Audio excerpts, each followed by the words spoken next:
Malawak po ito, mga ano, 1 hektarya yata rin.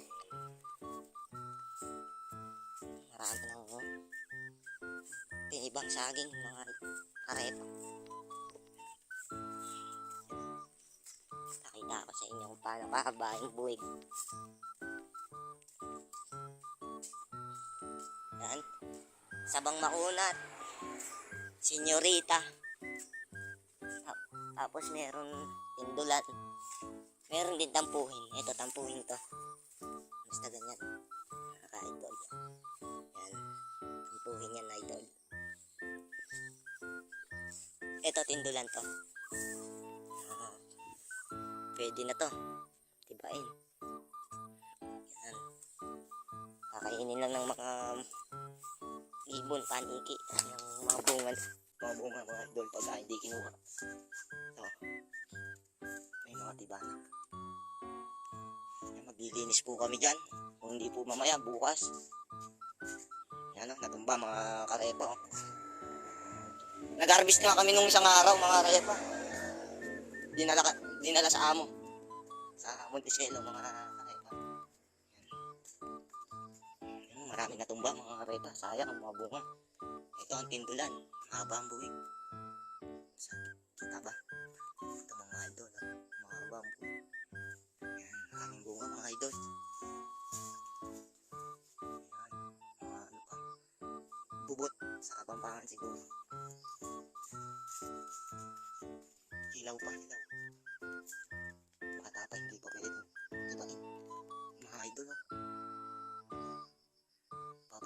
Napapansin niyo, napakahaba ng mga buwig. Tataas ng mga puno. Lahat. Dati maliit lang mga idol. Ayan, zoom natin mga idol. Ayan. Mahaba yung mga 18 piling. 18 piling yan mga idol. Dami na po. Sa dulo na ito, may karanati, tapos tindulan, may tampuhin. Tingnan natin yung dulo mga kaibigan. Yan, may mga saging pa. May mga hindi pa pala ako nakuha rito mga idol. Oh. Right, idol. Oh. Tindulan to. Sabang makunat. Ito madalas binibenta. Itong sabang makunat, tindulan. Tindulan. Maraming bunga dito mga idol. Pag umuwi po ako ng Bulacan, nagdadala po ako para sa magulang ko. Madamo na. Hindi na makapagdamo dahil sira po yung ating grass cutter. Haba ng buhay ko kung napapansin niyo po. Ano po yan tindulan. Yan.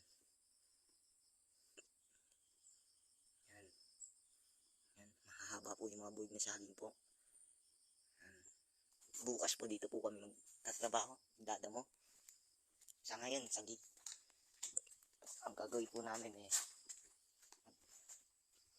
tatanggal ng damo.